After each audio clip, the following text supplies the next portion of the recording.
നമസ്കാരം. S V ജേണലിലേക്ക് ഒരിക്കൽ കൂടി സ്വാഗതം. എപ്പോഴും പറയാറുള്ളത് പോലെ തന്നെ നമ്മുടെ വീഡിയോയുമായി ബന്ധപ്പെട്ടിട്ടുള്ള നിങ്ങളുടെ അഭിപ്രായങ്ങളും അഭിപ്രായ വ്യത്യാസങ്ങളും കമൻറ്റുകളായി രേഖപ്പെടുത്താൻ മറക്കരുത്. അപ്പോൾ നമുക്ക് വിഷയത്തിലേക്ക് വരാം. വിഷയം ശബരിമല സ്വർണ്ണക്കൊള്ള. ശബരിമല സ്വർണ്ണക്കൊള്ള ഇനിയും അവസാനിക്കാത്ത എന്തൊക്കെയോ ചില കെട്ടുപിണഞ്ഞ ദുരൂഹതകൾ അവശേഷിക്കുന്ന ഒന്ന് തന്നെയായി മാറിക്കൊണ്ടിരിക്കുന്നു. അതിന് നിരവധി കാരണങ്ങൾ നമുക്ക് ചൂണ്ടിക്കാണിക്കാനുണ്ട്. ഒരു വിഭാഗത്ത് കോൺഗ്രസ്സുകാർ പറയുന്നതനുസരിച്ച് നോക്കുമ്പോൾ SIT പക്ഷപാതിത്വത്തോടുകൂടി പെരുമാറുന്നു. LDFിലെ പലരെയും വെളുപ്പിച്ചെടുക്കാനുള്ള ശ്രമം നടത്തുന്നു. സർക്കാർ SITക്ക് മേൽ സമ്മർദ്ദം ചെലുത്തുന്നു. അങ്ങനെ തുടങ്ങിയ പഴകി ദ്രവിച്ച കുറേ ആയുധങ്ങളും പതിവ് ഗിമിക്കുകളും മാത്രമല്ലാതെ UDFിൻ്റെ ഭാഗത്തുനിന്ന് വലിയ ക്രിയേറ്റീവായിട്ട് അല്ലെങ്കിൽ മറ്റ് പുതുത് എന്ന് തോന്നുന്ന തരത്തിലുള്ള യാതൊരു കുന്തവും നമ്മുടെ മലയാളിക്ക് ലഭിക്കുന്നില്ല. അത് VD സതീശനിൽ നിന്നാണെങ്കിൽ പോലും. പക്ഷേ ഇതിൻ്റെ എല്ലാം പിന്നിലുള്ള ഒരു മതപരമായ ചർച്ചയെക്കുറിച്ചും മതപരമായ വിഷയത്തെക്കുറിച്ചും നമ്മൾ ഇതിനു മുമ്പ് തന്നെ പറഞ്ഞിട്ടുള്ള കാര്യമാണ്. അതായത് കോൺഗ്രസിനെ സംബന്ധിച്ചിടത്തോളം ഇനിയിപ്പോൾ ഈ 120 സീറ്റ് എന്ന് പറയുന്ന അവരുടെ ഒരു മാജിക്കൽ ഫിഗറിലേക്ക് എത്താൻ അവരെ സംബന്ധിച്ചിടത്തോളം വികസനമോ അല്ലെങ്കിൽ പുതുയുഗത്തെക്കുറിച്ച് എന്ത് വിടുവായത്തം പറഞ്ഞിട്ടൊന്നും കേരളത്തിൽ അങ്ങോട്ട് വില പോകില്ല എന്നുള്ള കാര്യം അറിയാം. കോൺഗ്രസിനെ നമ്പാൻ കൊള്ളില്ല എന്നാണ് പൊതുവിൽ ജനത്തിൻ്റെ ഒരു സംസാര രീതി. അപ്പോൾ അങ്ങനെ വരുന്ന സാഹചര്യത്തിൽ കേരളത്തിൽ കത്തിക്കാൻ പറ്റുന്ന ഒരൊറ്റ വിഷയമേ ഉള്ളൂ, അത് വർഗീയത തന്നെയാണ്. കാര്യം വർഗീയതയെ കൊണ്ട് മാത്രമേ നേട്ടമുണ്ടാക്കാൻ കഴിയൂ എന്ന് ചില മാമന്മാർ, ഇപ്പോൾ BJPക്ക് വേണ്ടി വർഗീയത കളിച്ച് വോട്ട് പിടിച്ചു കൊടുത്ത് അങ്ങനെ ജയിപ്പിച്ചെടുത്ത ചില തെരഞ്ഞെടുപ്പ് സ്ട്രാറ്റജിസ്റ്റുകൾ എന്നുള്ള ഓമന പേരിൽ അറിയപ്പെടുന്ന ചില മാമന്മാർ പറഞ്ഞു കൊടുക്കുന്ന വാക്കുകൾ കേട്ടുകൊണ്ട് കളത്തിൽ കളിക്കാൻ ഇറങ്ങിയിരിക്കുന്നവരാണ് ശരിക്കും UDFകാർ. അതിൻ്റെ ഒരു പരിണിത ഫലമായി അവർക്ക് വേണ്ടത് ശബരിമല എന്ന് പറയുന്ന ആ ഒരു വലിയ വിഷയം തന്നെയാണ്. ശബരിമല എങ്ങനെ കത്തിക്കണമെന്നതിൻ്റെ തുടക്കം വളരെ കൃത്യമായി VD സതീശൻ്റെ കയ്യിൽ ഉണ്ട് താനും. എന്നാൽ ഇന്ന് അത് നിൽക്കുന്നത് തലം വേറൊന്നാണ്. വെറുതെ ഒരു കളിക്ക് ഒരു ചെറിയ തീപ്പൊരി അതിങ്ങനെ ഇടയ്ക്കിടയ്ക്ക് ഊതിപ്പെരിപ്പിക്കാൻ വേണ്ടി വെറും ഒരു തീപ്പൊരി മാത്രമായിരുന്നു സതീശൻ ഉദ്ദേശിച്ചതെങ്കിൽ, എന്നാൽ മുഖ്യമന്ത്രിയുടെയും സർക്കാരിൻ്റെയും ഇടപെടലോടുകൂടി അതൊരു കാട്ടുതീയായി പടർന്നു പിടിച്ചപ്പോൾ ശരിക്കും ആ ഇന്ദിരാഭവനിലേക്ക് കൂടി അതങ്ങ് കത്തിക്കയറാൻ തുടങ്ങി. എന്ന് വെച്ചാൽ AKG സെൻറ്റർ കത്തിക്കാൻ വേണ്ടി കിട്ടിയ ആ തീ നേരെ ചെന്ന് പടർന്നു കയറിയത് ഇന്ദിരാഭവനിലായിപ്പോയി എന്ന് മാത്രം. എന്തുകൊണ്ടാണ് പറ്റിപ്പോയത്? എവിടെ ഇപ്പോഴും അടൂർ പ്രകാശ് എന്ന് പറയുന്നൊരു നേതാവിൻ്റെ വായിൽ നിന്ന് എന്തെങ്കിലും നല്ല 4 വാക്ക്, അതായത് ഇന്ന കാരണം കൊണ്ടാണ് എനിക്ക് ഇയാൾ ഉണ്ണികൃഷ്ണൻ പോറ്റിയുമായി ബന്ധമുണ്ടായിരുന്നത്, ഞങ്ങൾ തമ്മിൽ നടത്തിയ ഇടപാടുകൾ ഇന്ന കാര്യങ്ങളിലാണ്, അല്ലാതെ ഈന്തപ്പഴത്തിൻ്റെ പഴയ കഥയും ഇൻവിറ്റേഷൻ കാർഡിൻ്റെ കഥയും കൊണ്ട് രംഗത്തേക്ക് ഇറങ്ങിയാൽ ജനങ്ങൾക്ക് ബോധ്യപ്പെടില്ലെന്നേ. ജനങ്ങൾക്ക് നിങ്ങൾ പറയുന്നതൊന്നും കേൾക്കാൻ കഴിയില്ല. കാരണം എന്താണ്? നിങ്ങൾ കള്ളത്തരം കാണിച്ചു എന്നുള്ളതിൻ്റെ വ്യക്തമായ തെളിവുകളുമായി ഇനി നാളെ ഇതേ ഉണ്ണികൃഷ്ണൻ പോറ്റി SITക്ക് മുന്നിൽ എത്തുമ്പോൾ അടൂർ പ്രകാശേ നിങ്ങൾ കുടുങ്ങും, ശരിക്കും കുടുങ്ങും. അപ്പോൾ അത്തരത്തിലുള്ള ഒരുപാട് പ്രശ്നങ്ങൾ ഇവിടെ ഉണ്ട് എന്നുള്ളതാണ്. അപ്പോൾ ശരിക്കും LDFിനെ പ്രതിരോധത്തിലാക്കാൻ വേണ്ടി ഇറക്കിക്കൊണ്ടുവന്ന ഈ കുപ്പിയും തുറന്നുവിട്ട ഈ ഭൂതം ശരിക്കും വിഴുങ്ങിയിരിക്കുന്നത് UDFിനെ ആകെ തന്നെയാണ്. നമുക്കറിയാം ആന്റോ ആന്റണിക്കെതിരായി ഈ രീതിയിൽ ആരോപണം വരികയും ആന്റോ ആന്റണിയെ KPCCയിലേക്ക് 7 ഇല തടിപ്പിക്കാതിരിക്കാൻ വേണ്ടിയിട്ട് വളരെ കൃത്യമായ ഒരു ഗെയിം പ്ലാനോടുകൂടി NM രാജു എന്ന് പറയുന്ന ഒരാളെ നേരെ രംഗത്തേക്ക് ഇറക്കി വിടുന്നു. അതാരാണെന്ന് ചോദിച്ചാൽ ഇദ്ദേഹത്തിൻ്റെ നെടുമ്പറമ്പിൽ എന്ന് പറയുന്ന ഒരു ഫിനാൻസ് കമ്പനിയുടെ ഉടമയാണ്. അദ്ദേഹം വന്നിട്ട് 2 കോടിയുടെ കണക്ക് പുതിയതായിട്ട് അവതരിപ്പിക്കുന്നു. ആരെ രക്ഷിക്കാനായിരുന്നു എന്നുള്ളതാണ്. ആരെ രക്ഷിക്കാനായിരുന്നില്ല, പക്ഷേ ഒരാളെ ശിക്ഷിക്കാൻ വേണ്ടിയായിരുന്നു. അത് ആന്റോ ആന്റണി എന്ന് പറയുന്ന പത്തനംതിട്ടയുടെ പൊട്ടനെയായിരുന്നു. അയാളെ രക്ഷിക്കാൻ വേണ്ടിയിട്ട് അയാളെ ഒഴിവാക്കി നിർത്തുന്നതിനും മറ്റു ചിലരെ KPCCയുടെ അധ്യക്ഷ സ്ഥാനത്തേക്ക് കൊണ്ടുവരുന്നതിനും വേണ്ടി നടത്തിയ ഒരു കുടില ശ്രമം, ആ കുടില ശ്രമം മാത്രമായിരുന്നു ശരിക്കും ഇങ്ങനെയുള്ളൊരു ആരോപണം. എന്ന് വെച്ചാൽ കൃത്യമായി പറഞ്ഞു കഴിഞ്ഞാൽ ആന്റോ ആന്റണി 2.5 കോടി രൂപ ഈ പറയുന്ന ഫിനാൻസിൽ നിന്ന് എടുത്തിട്ടുണ്ട്. വായ്പയായിട്ടോ അല്ലാതെയോ എന്താണെന്നറിയില്ല, സംഭാവനയോ എങ്ങനെയാണെന്നറിയില്ല, എടുത്തിട്ടുണ്ട്. പക്ഷേ ഇത് വെച്ചുകൊണ്ട് തിരിച്ചടയ്ക്കാത്തവൻ എന്നുള്ള പേരുദോഷം വരുത്തിക്കൊണ്ട് ഉണ്ണികൃഷ്ണൻ പോറ്റിയുമായി കണക്ട് ചെയ്തുകൊണ്ടും ഈ തുക എങ്ങനെയാണ്, ഇപ്പം നമുക്കറിയാം ആന്റോ ആന്റണിക്കെതിരെ അന്വേഷണമൊക്കെ പ്രഖ്യാപിച്ചിട്ടുണ്ട്.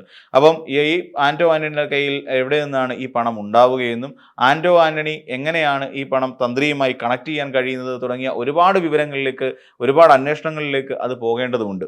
എന്നാൽ ഇവർ പറഞ്ഞുകൊണ്ടിരിക്കുന്നത് ഇപ്പോഴും VSSCയിൽ നടത്തിയ ആ പരിശോധന അങ്ങോട്ട് ശരിയായില്ല, ആ പരിശോധനയുമായി ബന്ധപ്പെട്ടുണ്ടായ കാലതാമസം. അല്ലയോ, നമ്മളൊന്ന് മനസ്സിലാക്കണം. VSSCയിലേക്ക് ഒരു സാമ്പിൾ കൊണ്ട് കൊടുത്തു കഴിഞ്ഞാൽ അത് കുത്തിയിരുന്ന് പരിശോധിച്ച് 24 മണിക്കൂറിനകത്ത് അല്ലെങ്കിൽ ഒരു അരമണിക്കൂറിനകത്ത് റിസൾട്ട് പബ്ലിഷ് ചെയ്യാൻ വേണ്ടി ഇത് ഫാസ്റ്റിംഗ് ബ്ലഡ് ഷുഗർ ടെസ്റ്റ് ചെയ്യാൻ വേണ്ടി കൊടുത്തതല്ല, അതിൻ്റെ കാലപരിധി നിർണ്ണയിക്കാൻ വേണ്ടി കൂടിയാണ്. അത് ഒറിജിനലാണോ എന്ന് അറിയാൻ വേണ്ടിയിട്ടാണ് കൊണ്ടു കൊടുത്തത്. ഇപ്പോൾ സ്വർണം, ഒരാൾക്ക് നൽകിയ സ്വർണവും അല്ലെങ്കിൽ പൊതിഞ്ഞിരിക്കുന്ന സ്വർണവും പൂശിയ സ്വർണവും അങ്ങനെയുള്ള സ്വർണത്തെ തിരിച്ചറിയാൻ സാധാരണ ഒരു തട്ടാൻ വിചാരിച്ചാൽ നടക്കുന്ന കാര്യമൊന്നുമില്ല. അതിന് കൃത്യമായി ശാസ്ത്രീയമായ നിഗമനങ്ങളിലൂടെ അതിന് കാലതാമസം എടുക്കുമെന്നേ. അപ്പോൾ ആ കാലതാമസം മാത്രമാണ് ഇപ്പോൾ ശരിക്കും അതുമായി ബന്ധപ്പെട്ട് എടുത്തിട്ടുള്ളത്. VSSCയിൽ SIT കൊണ്ടു കൊടുക്കുന്ന സ്വർണം പരിശോധിക്കൽ മാത്രമല്ലല്ലോ അവിടെ പ്രധാനമായി പണിയുള്ളത്. അതോടൊപ്പം തന്നെ ബാബ റിസർച്ച് ഇൻസ്റ്റിറ്റ്യൂട്ടിലേക്കും ഇത് കൊടുത്തു വിട്ടിട്ടുണ്ട്. അപ്പം മെർക്കുറി ഉപയോഗിച്ചുകൊണ്ടാണ് അത്രേ ഇത് ചേർത്ത് വയ്ക്കുന്നത്, അതായത് പാളി പൊതിയുന്നത്. അപ്പോൾ അങ്ങനെ മെർക്കുറി ഉപയോഗിച്ച് ചേർത്ത് വെക്കുകയാണെങ്കിൽ ആ മെർക്കുറിയുടെ അംശം എല്ലാ കാലത്തും ഈ പറയുന്ന സ്വർണ്ണപ്പാളിയിൽ ഉണ്ടാകാനുള്ള സാധ്യതയുണ്ട്. അപ്പോൾ അത് വെച്ചുകൊണ്ട് അതിൻ്റെ കാലഗണന നിർണ്ണയിക്കാൻ കഴിയൂ എന്നുള്ളതാണ് അവിടെ ഇതിനെക്കുറിച്ച് അറിയാവുന്ന എക്സ്പെർട്ടുകൾ വിശദമാക്കുന്നത്. അങ്ങനെ തന്നെയാണ്. അപ്പോൾ ഇങ്ങനെ തുടങ്ങി ഒരുപാട് പരീക്ഷണങ്ങളിലൂടെ മാത്രമേ ഇത് എടുക്കാൻ കഴിയുള്ളൂ, സ്വർണ്ണപ്പാളി ഒറിജിനലാണോ അല്ലയോ എന്ന്. അപ്പോൾ അവിടം വരെ എത്തി നിൽക്കുകയാണ് അന്വേഷണം. എന്നാൽ ഈ അന്വേഷണം അവിടം വരെ കൊണ്ട് നിൽക്കുകയാണോ? അല്ല, ഇത് നേരെ കർണാടകയിലേക്കും പോയി, അതിർത്തി കടന്ന് കർണാടകയിലേക്ക് പോയി. കർണാടകയിലേക്ക് പോകുമ്പോൾ ഈ ആന്റണി തന്നെ വ്യക്തമാക്കുന്നുണ്ട്, കർണാടകയിലുള്ള നിരവധി രാഷ്ട്രീയ നേതാക്കന്മാരാണ് ഇങ്ങനെ സോണിയാഗാന്ധിയുമായി ഒരു സന്ദർശനം ഉണ്ണികൃഷ്ണൻ പോറ്റിക്ക് ഒരുക്കി കൊടുത്തത് എന്നാണ് പറയുന്നത്. അതായത് കർണാടകയിലെ ഒരുപക്ഷെ DK ശിവകുമാർ ആകാം, സിദ്ധരാമയ്യ ആകാം, അങ്ങനെ തുടങ്ങി നിരവധി നേതാക്കന്മാർ കർണാടകയിലുണ്ടല്ലോ. കോൺഗ്രസിന്റെ ആസ്ഥാനം AICC എന്ന് പറഞ്ഞാൽ ഇപ്പോൾ സത്യം പറഞ്ഞാൽ കർണാടകയായി മാറിക്കൊണ്ടിരിക്കുന്നു എന്നുള്ളതാണ് വാസ്തവം. അപ്പോൾ ഇങ്ങനെ അവിടെ ഇത്രയും ആൾക്കാരെ അവിടെ കൊണ്ടെത്തിക്കാനും ഇവരുമായിട്ട് കണക്ട് ചെയ്യാനും ഈ കർണാടകയിലുള്ള ഇത്തരം ബന്ധങ്ങൾ തനിക്ക് മര്യാദയ്ക്ക് ഉപയോഗിക്കാമെന്നും ഇതിലൂടെ ഒരു വലിയ അഴിമതി നടത്താമെന്നും ഒരുപക്ഷെ തന്ത്രി കണ്ഠരര് രാജീവർ തിരിച്ചറിഞ്ഞിട്ടാകാം ഇദ്ദേഹത്തെ ഇവിടേക്ക് കൊണ്ടുവരുന്നത്. അപ്പോൾ ഇവിടെ അന്നുണ്ടായിരുന്ന UDFന്റെ ഭരണസമിതി, അതായത് ദേവസ്വം ബോർഡ് ഭരണസമിതിയും എല്ലാം കൂടെ ചേർന്ന് നടത്തിയ ഒരു ഗൂഢാലോചന ഉണ്ടാവാം. ഈ ഗൂഢാലോചനയുടെ ഫലമായിട്ട് ഇയാളെ ഉപയോഗിച്ചുകൊണ്ട് പല കർണാടകയുമായി ബന്ധപ്പെട്ടുകൊണ്ട്, കർണാടകയിലെ ഗോവർദ്ധൻ അടക്കമുള്ള ചില തൽപര കക്ഷികളെ ബന്ധപ്പെട്ടുകൊണ്ട് ഈ ശബരിമലയിലെ മുച്ചൂടും സ്വർണം അടിച്ചുകൊണ്ട് പോകാം എന്ന് പറയുന്ന ഒരു പദ്ധതി ഒരുക്കിയതും ഇവർ തന്നെ ആയിരിക്കാം. അപ്പോൾ ഇതിനകത്ത് ഇപ്പോഴും പറഞ്ഞുകൊണ്ടിരിക്കുന്ന അടൂർ പ്രകാശിനെ ചോദ്യം ചെയ്യാൻ എന്തുകൊണ്ടാണ് അടൂർ പ്രകാശ് വല്ല ദൈവമല്ലോ അടൂർ പ്രകാശിനെ ചോദ്യം ചെയ്യാൻ പാടില്ല എന്ന് പറയാൻ? VD സതീശൻ പറഞ്ഞ അടൂർ പ്രകാശിനെ ചോദ്യം ചെയ്തതിൽ പത്മകുമാർ, N വാസു ഇവരെയൊക്കെ എന്തുകൊണ്ട് പാർട്ടി പുറത്താക്കുന്നില്ല? അതേസമയം രക്തസാക്ഷി ഫണ്ട് വെട്ടിച്ചു എന്ന് പറയുന്ന ആ കുഞ്ഞികൃഷ്ണനെ പിടിച്ച് പുറത്താക്കിയില്ല എന്ന് VD സതീശൻ ചോദിക്കുന്നത് എത്ര മ്ലേച്ഛമായ ചോദ്യമാണ് VD സതീശൻ നിങ്ങൾ ചോദിക്കുന്നത്. പത്മകുമാറിനെ പറഞ്ഞു വിടാൻ പത്മകുമാറിനെ പറഞ്ഞു വിടുകയോ പത്മകുമാറിനെ നടപടി എടുക്കുകയോ നിങ്ങൾ അറിയേണ്ട ആവശ്യമില്ല. എപ്പോഴും MV ഗോവിന്ദൻ മാഷ് കൃത്യമായി പറഞ്ഞു കഴിഞ്ഞു, അങ്ങനെ ഒരു കുറ്റപത്രം പുറത്തിറങ്ങി കഴിയുമ്പോൾ അവരെ പുറത്താക്കിയിരിക്കും എന്നുള്ള വിവരം കൃത്യമായി പറഞ്ഞു കഴിഞ്ഞതല്ലേ. ഇനി കുഞ്ഞികൃഷ്ണൻ ചെയ്തത് എന്താ? പാർട്ടിയിൽ ചർച്ച ചെയ്യേണ്ട വിഷയം, അത് പാർട്ടി അച്ചടക്ക നടപടിയാണ്. പാർട്ടിയിൽ ചർച്ച ചെയ്യേണ്ട ഒരു വിഷയം, അത് പാർട്ടി ഏരിയ കമ്മിറ്റിയിൽ ചർച്ച ചെയ്യേണ്ട ഒരു വിഷയം, അതിന് ഇത്രയും വലിയ ഹൈപ്പ് കൊടുത്തുകൊണ്ട് 2022 പ്രശ്നം അവസാനിപ്പിച്ച ഒരു പ്രശ്നം വീണ്ടും എടുത്തുയർത്തി മാധ്യമങ്ങളുടെ മുന്നിലിട്ട് പാർട്ടിക്ക് പേരുദോഷമുണ്ടാക്കി. അതാണ് അത്. മറ്റേന്താണ്, പാർട്ടി ഏൽപ്പിച്ച ഉത്തരവാദിത്തം പൂർത്തിയാക്കിയിട്ടില്ല. കാര്യം അദ്ദേഹം ഇപ്പോൾ പോലീസ് കസ്റ്റഡിയിലാണ്, അതുമായി ബന്ധപ്പെട്ടുകൊണ്ട് കേസിൽ പ്രതിയാണ്. ആ പ്രതിയെ സംരക്ഷിച്ചു പിടിച്ചിട്ടില്ല. അദ്ദേഹത്തിന് വേണ്ടിയിട്ട് വേറൊന്നും N വാസുവിനോ പത്മകുമാറിനോ വേണ്ടിയിട്ട് ഒന്നും ചെയ്യുന്നില്ല. എന്നിട്ട് ഇവിടെ ഒരു സെന്റിമെന്റൽ അപ്രോച്ച് നടത്തുകയാണ്. കുഞ്ഞികൃഷ്ണനെ എന്തോ രക്തസാക്ഷിയാക്കി അങ്ങ് മാറ്റാനുള്ള ഒരു നീക്കത്തിലാണ് ശരിക്കും ഇപ്പോൾ UDF നിൽക്കുന്നത്. കുഞ്ഞികൃഷ്ണനെ പാർട്ടിയിലേക്ക് അല്ലെങ്കിൽ കോൺഗ്രസിലേക്ക് അങ്ങ് എടുത്തതുപോലെയാണ് VD സതീശന്റെ ചില പ്രഖ്യാപനങ്ങളും പ്രസ്താവനകളും കേട്ടാൽ നമുക്ക് തോന്നുക. ഇങ്ങനെ മണ്ടത്തരവും മഠയത്തരവും വിളിച്ച് പറയരുത്. പാർട്ടിയുടെ രീതികളുണ്ട്. കാരണം കോൺഗ്രസിനെ പോലെ 4 പേരുണ്ടെങ്കിൽ 4 നേതാക്കന്മാർക്ക് 4 അഭിപ്രായം പാർട്ടിക്കുള്ളിൽ ഒരിക്കലും ഉണ്ടാകാൻ പാടില്ല. അതാണ് പാർട്ടിയുടെ ചിട്ടവട്ടങ്ങൾ. ആ ചിട്ടവട്ടങ്ങൾ പാലിച്ച് തന്നെ ഏതൊരു പാർട്ടി പ്രവർത്തകനും പോകണം എന്നുള്ളത് തന്നെയാണ് അതിൻ്റെ സംഘടനാപരമായ അതിൻ്റെ ശക്തി എന്ന് മാത്രം VD സതീശൻ മനസ്സിലാക്കുക. അപ്പോൾ ഇതിൽ സംഭവിക്കുന്ന എന്താ? അടൂർ പ്രകാശിനോട് ചോദ്യം ചെയ്യാൻ പാടില്ല. എന്താ അടൂർ പ്രകാശ് ഞാൻ നേരത്തെ ചോദിപ്പിച്ച പോലെ ദൈവം വല്ലതും ആണോ? എന്താ VD സതീശൻ, നിങ്ങൾക്ക് അങ്ങനെ ഒരു അഭിപ്രായമുണ്ടോ അടൂർ പ്രകാശ് ദൈവമാണെന്ന്? ഒരിക്കലുമല്ല. അദ്ദേഹം ഉണ്ണികൃഷ്ണൻ പോറ്റിയുമായി നടത്തിയ കൂടിക്കാഴ്ചകൾ എന്തിനു വേണ്ടിയായിരുന്നു? ഏത് തരത്തിലുള്ള ഇടപാടുകൾ നടന്നു? പണത്തിൻ്റെ ഇടപാടുകൾ നടന്നിട്ടുണ്ടോ? എങ്ങനെയാണ് ഈ ബന്ധമുണ്ടാകുന്നത്? എങ്ങനെ ഈ ബന്ധം ഇത്രത്തോളം രൂഢമൂലമാകുന്നു? നാൾക്ക് നാൾ കാണുന്നതിനും അദ്ദേഹത്തിൻ്റെ വീട്ടിൽ പോയി ആഹാരം കഴിക്കുന്നതിനും സഹോദരിയുടെ വീട്ടിൽ പോകുന്നതിനും മാത്രമുള്ള ഒരു ബന്ധം ഉണ്ണികൃഷ്ണൻ പോറ്റിയും അടൂർ പ്രകാശും തമ്മിൽ എങ്ങനെ വളർന്നു വന്നു? ഇത് ജനത്തിന് അറിയണം, ഇതറിയേണ്ടതുണ്ട്. ഇതറിയാൻ വേണ്ടി മാത്രമാണ് അടൂർ പ്രകാശിനെ വീണ്ടും വീണ്ടും ഇനി ചോദ്യം ചെയ്യേണ്ടി വരും. അങ്ങനെ നിരവധി തവണ ചോദ്യം ചെയ്ത് അടൂർ പ്രകാശിന്റെ വായിൽ നിന്ന് വീഴേണ്ട കാര്യങ്ങൾ വീഴ്ത്തിയെടുക്കും. അല്ലാതെ ഏതെങ്കിലും ഒരു മാധ്യമ സ്ഥാപനത്തെയോ മാധ്യമ പ്രവർത്തകരെയോ വെറുതെ നിന്ന് ചീത്ത വിളിച്ചിട്ട് ഒരു കാര്യവുമില്ല എന്നർത്ഥം. അതാണല്ലോ ഇപ്പം എല്ലാവരും ചെയ്തുകൊണ്ടിരിക്കുന്ന രീതി അത് തന്നെയാണല്ലോ. നിങ്ങൾ പറയുന്ന പ്രൊപ്പഗണ്ട അപ്പാടെ വിഴുങ്ങിക്കൊണ്ട് പോകുന്ന മാധ്യമപ്രവർത്തകർ മാത്രം നല്ല മാധ്യമപ്രവർത്തകർ, അല്ലാതെ മറുചോദ്യം ചോദിക്കുന്നവരെല്ലാം വേറെ അജണ്ടയുമായി വരുന്നവർ എന്നാണല്ലോ പൊതുവെ VD സതീശൻ അടക്കമുള്ളവർ കരുതി വെച്ച് പോകുന്നത്. VD സതീശനോടും ചോദ്യങ്ങൾ നിരവധിയുണ്ട്.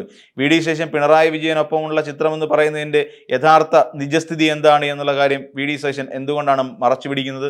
അല്ലെങ്കിൽ അതിനെക്കുറിച്ച് എന്തുകൊണ്ടാണ് VD സതീശൻ സത്യം അറിയാമെങ്കിലും ആ സത്യത്തെക്കുറിച്ച് പുറത്ത് അല്ലെങ്കിൽ സത്യത്തെ ഉള്ളിൽ പിടിച്ചുകൊണ്ട് എന്തുകൊണ്ടാണ് ഇങ്ങനെ പ്രതികരിക്കുന്നത്?